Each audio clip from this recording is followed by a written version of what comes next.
Hi you guys, it's me Arden Lee. I am back with another video, and today's video is going to be about the fact that in order to improve not only your relationships, but to improve even your feelings and mindsets about relationships, you must enforce the standard that people must come correct when they approach you.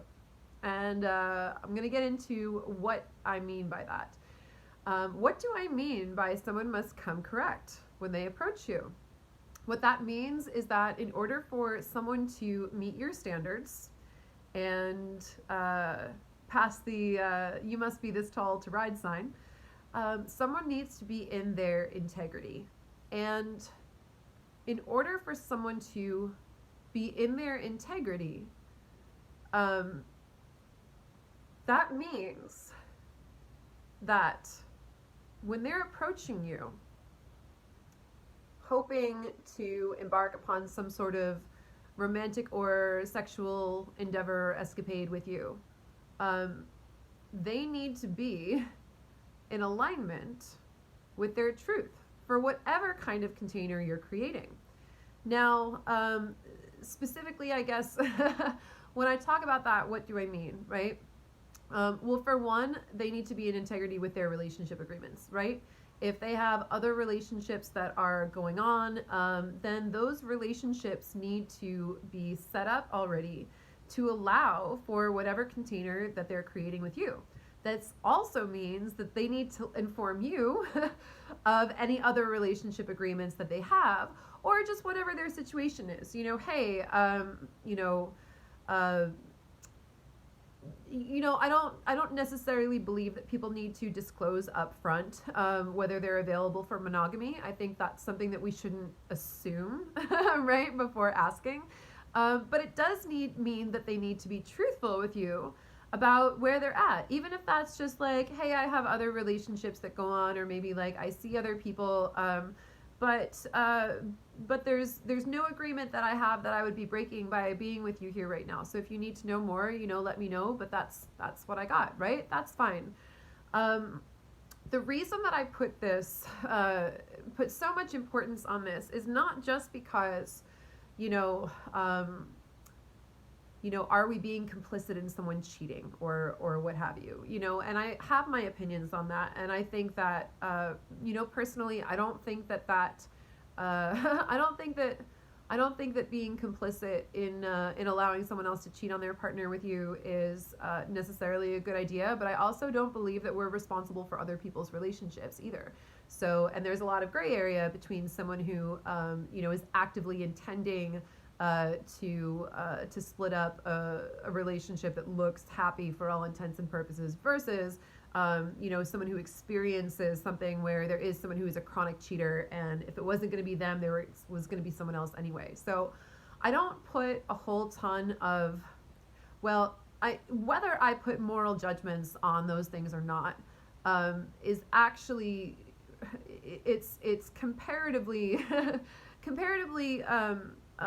not nearly as important to me as the fact that allowing these people to come into your own playing field with all of their fucked up energy being out of integrity is actually going to, over time, erode your own mindset and your own attitudes about what is possible regarding your love life and regarding your relationships.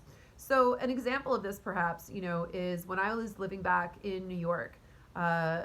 I was in such a scarcity mindset that I looked for ways of interpreting anything as a possible rejection, right? I was always interpreting the narrative as being about my being rejected, because of course, I was so afraid of rejection that of course, like, that's what I created, right? there was a lot of rejection woven into my emotional body in those days. And so if I met someone who was in a relationship, but who is conveying interest in me, I always tried, I always tried to be in my integrity around, like, they need to be broken up, or they at least need to be not exclusive, or whatever. And there were times that I had, people lie to me, but in my mindset, in my mindset, it was always this idea of like, oh, well, if I'm really the better option, then they'll realize that and they'll choose me instead. So internally, I still had this sort of edge of competitiveness going on. And it made me crazy because naturally what would happen is, I would come at these interactions from this place of competition, and that would put me on edge. I was like constantly calculating and judging myself and getting anxiety over, whether I was going to be chosen or not. And oh man, it made me miserable, and the times that, the times that, that people approached me and were not in their integrity, I always ended up taking it personally. I always ended up being like, why is everything fucked up like this? Why do only people approach me trying to like cheat on the side with me? Why do people only approach me when they've got other things going on? Why isn't someone approaching me and actually just choosing me? Why aren't I good enough? Well, understanding what I now understand, Edgar, get down. Yes, you. Sorry. Edgar, my new cat, has not yet learned which surfaces he's allowed on and not allowed on. And sometimes he likes to jump up on the counter. Would you like to come up here? No? You want to run around and be a wackadoo? All right. So anyway, this made me miserable, you guys. And I also lost a lot of faith in humanity. I remember like being in New York, and I remember, I remember just being like, why is it so hard, apparently, for people to treat people well? I don't get it. I do it all the time, right? Because I was an overgiver. I was a big time overgiver. And I would show up and I would do everything I could to make the person that I wanted happy. I would always be considerate and think of them. Remember I was like in seduction at the time, so I was always thinking about other people's needs. And in reality, they were showing up completely out of their integrity. But it was really like, I look back at that and I'm like, but I let them, I allowed them to approach me in that way. And I took it as something that was as a reflection of my own character, as a judgment on me, as a rejection, that these people were coming to me out of their integrity. But really, I was allowing them. So I decided, I guess it was sometime around, it was around 2017 actually. I was already pretty activated on my journey. But I remember that there was specifically an instance that I really had an opportunity to make a new choice. And there was someone I was kind of flirting with, and he was super hot, super talented, super cocky, the type, and and really attractive, and intelligent. And I was really like, yeah, this would be fun. I would absolutely hook up with this person if I had the opportunity. And we hung out a little bit, and there was clearly this other person who was kind of hanging around that I couldn't figure out, like, is this person his partner? Are they just hanging around because they're trying to be his part? Like, what's the deal here? Is there a relationship, or is this person just angling for a relationship? Is there a relationship and the guy's just like treating them really badly, or is there not a relationship and they're really like angling for there to be a relationship? I had like a come to Jesus moment that night. I was like, oh God, is that how I used to act, when I was like trying to like be with someone in that capacity. And I just saw I just saw this option in front of me, and I was just like, what if I just didn't try? What if I just stopped? Like, what if I just didn't compete? Because that's probably going to make me miserable. And what ended up happening is I kind of, I kept in touch with this person. We were kind of in the same social circles, and we would flirt every once in a while, like mostly like online, mostly like in the DMs or whatever. And this one night it reached like a point, like it reached a pretty critical juncture where I was like, all right, I basically said, by the way, like if we keep flirting like this, I think we're reaching a point where I need to be in good faith and ask you, like, are you at liberty to flirt like this? Because we're actually now talking about theoretically like making something happen, right? So are you at liberty to flirt with me? Or are there any relationship agreements that would prevent you from this? And he was like, oh, yeah, no, I'm in a relationship, but you know how it is. And I was like, no, tell me, you know. And anyway, I basically said, I was like, okay, then I'll behave myself, you know. And I just stopped. I just stopped flirting. And I think I made it, you know, it was one of those things where it's like, yeah, this could be fun, but I'm not willing to go into this mess and this drama on your behalf. I'm not willing to be complicit in what you're doing, but also just I don't want that energy around me. Like, that's not fun for me. Then I get to sit there and, you know, and get like sucked into this energy of comparison, this energy of like rejection or abandonment, especially when this is all the stuff that I'm trying to heal in myself anyway. And I really just kind of set my boundary and put my foot down with it. And you know, if they're ever single in the future, if we're ever single at the same time, then hey, cool, like maybe that could work out, you know, maybe that could be fun. It's not like, oh, I'm going to totally cancel this person, although I probably wouldn't commit to anything serious with them now that I've seen how they flirt when they're in a relationship. But the point is that if you're going to change your attitude and your mindset around relationships, then you really need to set a standard for yourself that people need to come correct with you. Because if you allow them to not, if you allow them to come in this other energy, then it's going to be depressing. You are going to wonder why people have such a hard time being faithful, being loyal. Because you're surrounding yourself with that energy, and that's what you're seeing. So it's, you know, it's not even so much about caretaking other people's relationships, although certainly there's an argument to be made that that's the right thing to do, just on a, you know, interpersonal moral level. But more to the point, it's really about the energies that you're surrounding yourself with and what you believe that you deserve and what you believe that you're worth, and being able to set the bar high. And it's not even that high, you guys, but like being able to set the bar high enough that you're like, no, you need to wipe your feet before you enter the temple. You need to come to me with a clean container. Like, I want to say, like, you need to come to me with like a clean bill of health, but I mean that like spiritually, you know. I'm not even talking about STIs. Responsible STI testing is important too, but you know, like, you need to come to me and wipe your feet at the door and come correct. You need to bring me your honest, raw truth, and you need to be able to be there.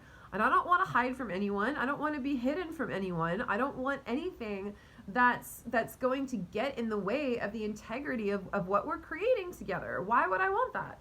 And it sounds so obvious, but I see a lot of otherwise very smart people who can get sucked into thinking that, you know, I mean, myself included, Jesus, you know, my former self included, you know, walking around going like, what is the world made of? How do I, like, who are, like, this is awful. Again, like, why is it so hard for people to treat people well, was the question I kept asking myself.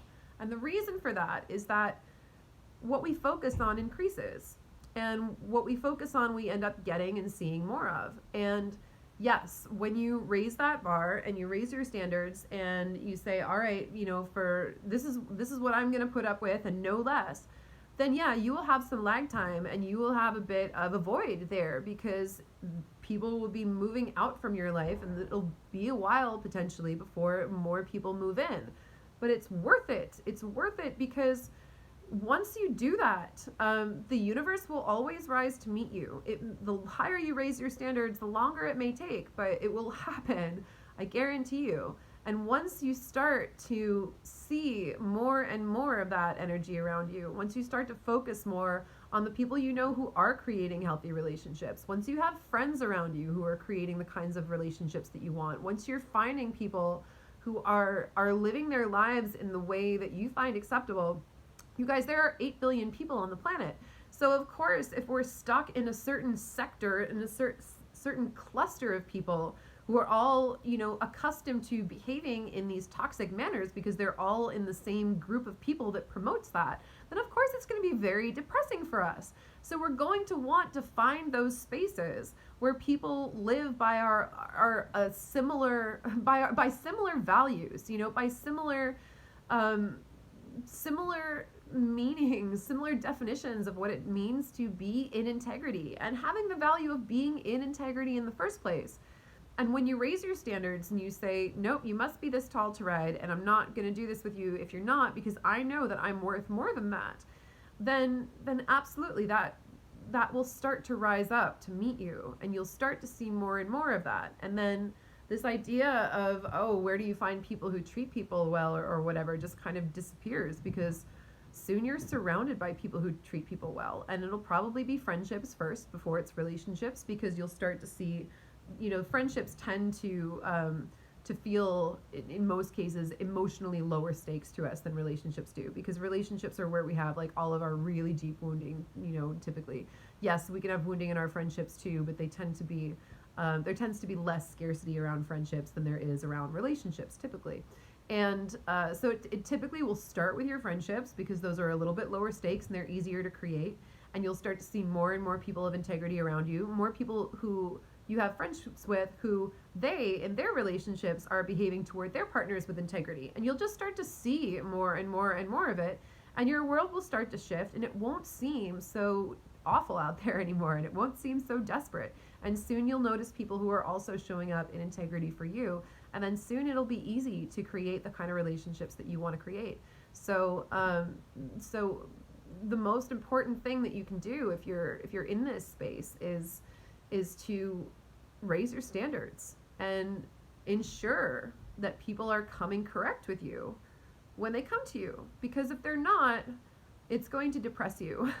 It's going to surround you with that toxic and negative energy. And even if it's flattering that they like you or they want you, and it's, you know, you might feel like the thing that you should do, that you're supposed to do in society, is just accept any kind of desire for you. You know, whether you're a man or a woman, we both have these sets of gendered social programming that tells us that being desirable in one way or another is, you know, should be at the top of our priorities. So so we sacrifice that. We sacrifice and we compromise our integrity in order to accept the desire and approval of other people, and that ends up having long-term ramifications on the things that we believe are possible about relationships, because we're just seeing everyone around us constantly compromising themselves, and us constantly compromising ourselves to play into that, and it just gets very depressing. So so just for your own sake, raise your standards. People must come correct with you if they want to enter the temple of what is physical, romantic, sexual, and emotional intimacy with you. So thank you, guys. Thank you for watching. Hope this was helpful. I will see you next time.